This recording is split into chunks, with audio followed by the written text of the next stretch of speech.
August 26 ചൊവ്വാഴ്ച. മത്തായി 23 മുതൽ 26 വരെ വാക്യങ്ങൾ. ഇറ്റലിയിലെ മിലാനിൽ ഒരു കത്തീഡ്രലുണ്ട്. അതിൽ പ്രവേശിക്കാൻ 3 വാതിലുകളിലൂടെ കടന്നു പോകണം. ഈ വാതിലുകളിൽ ഓരോന്നിനും ഒരു കമാനമുണ്ട്. അതിൽ ഒരു ലിഖിതവുമുണ്ട്. ആദ്യ വാതിലിന് മുകളിൽ മനോഹരമായ റോസാപ്പൂക്കളുടെ ഒരു റീത്ത് കൊത്തിവച്ചിരിക്കുന്നു. സന്തോഷിപ്പിക്കുന്നതെല്ലാം ഒരു നിമിഷത്തേക്ക് മാത്രമേ ഉള്ളൂ എന്ന് അതിലെഴുതിയിരിക്കുന്നു. രണ്ടാമത്തെ വാതിലിന് മുകളിൽ ഒരു കുരിശ് കൊത്തിവച്ചിരിക്കുന്നു. പ്രശ്നമുണ്ടാക്കുന്നതെല്ലാം ഒരു നിമിഷത്തേക്ക് മാത്രമേ ഉള്ളൂ എന്ന് അതിലെഴുതിയിരിക്കുന്നു. പ്രധാന ദേവാലയത്തിലേക്ക് പ്രവേശിക്കുന്ന 3-ാമത്തെ വാതിലിന് മുകളിൽ ഇങ്ങനെ എഴുതിയിരിക്കുന്നു: അത് മാത്രമാണ് പ്രധാനം, ശാശ്വതമായത്. നിത്യതയെക്കുറിച്ചുള്ള ചിന്തകൾ നമ്മിൽ പ്രവേശിക്കുകയും നമ്മുടെ ഓരോ വിശ്വാസത്തിലും പ്രവൃത്തിയിലും അതിൻ്റെ സമൂലമായ സ്വാധീനം ചെലുത്തുകയും ചെയ്യുന്നുണ്ടോ?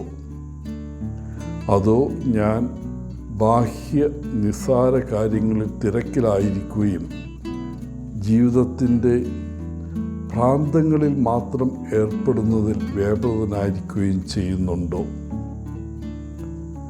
ജീവിതത്തിലെ ബാഹ്യ ഫാൻറ്റസികൾ മാത്രം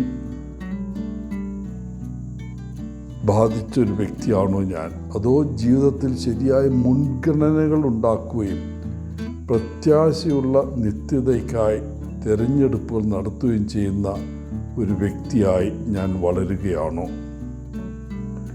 നീതി, കരുണ, വിശ്വാസം എന്നിവയുടെ അവശ്യ തത്വങ്ങളെ അവഗണിക്കുമ്പോൾ ഔഷധ സസ്യങ്ങൾക്ക് ദശാംശം നൽകുന്നത് പോലെയുള്ള ചെറിയ നിയമങ്ങൾ സൂക്ഷ്മമായി പാലിക്കുന്ന മത നേതാക്കളുടെ കപടതയെ ഇന്നത്തെ സുവിശേഷത്തിൽ യേശു വിമർശിക്കുന്നതായി കാണാം. കപ്പുകളുടെയും പ്ലേറ്റുകളുടെയും പുറം വൃത്തിയാക്കൽ അത് ബാഹ്യ ആചാരങ്ങളോടുള്ള അവരുടെ ഉപരിപ്ലവമായ അനുസരണം അത്യാഗ്രഹത്തിൻ്റെയും സ്വയംഭോഗത്തിൻ്റെയും ആന്തരിക യാഥാർത്ഥ്യത്തെ മറയ്ക്കുന്നതിനാൽ യേശു അവരെ അന്ധരായ വഴികാട്ടികളെന്നും കപട നാട്യക്കാർ എന്നും വിശേഷിപ്പിക്കുന്നു.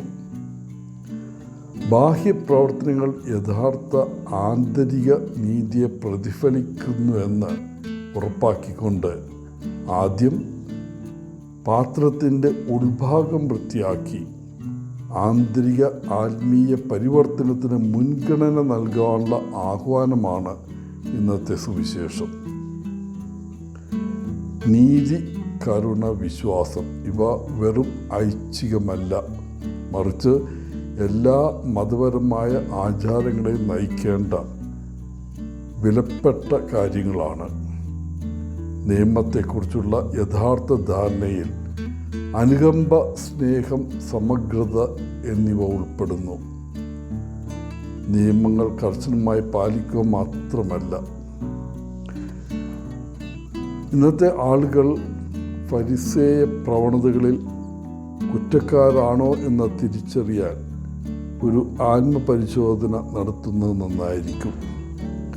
ബാഹ്യ രൂപങ്ങളെക്കുറിച്ചോ ചെറിയ നിയമങ്ങളെക്കുറിച്ചോ അമിതമായി ശ്രദ്ധാലുക്കളാണ്. അതേസമയം വിശ്വാസത്തിലും പ്രവൃത്തിയിലും സ്നേഹത്തിൻ്റെയും കാരുണ്യത്തിൻ്റെ അടിസ്ഥാന തത്വങ്ങൾ അവഗണിക്കുന്ന വ്യക്തിയായിട്ട് ഞാൻ മാറുന്നുണ്ടോ? എല്ലാവർക്കും നല്ലൊരു ദിനം ആശംസിച്ചുകൊണ്ട് ഒത്തിരി സ്നേഹത്തോടെ പോളച്ചൻ CSSR ഫ്രം ഹൈദരാബാദ്.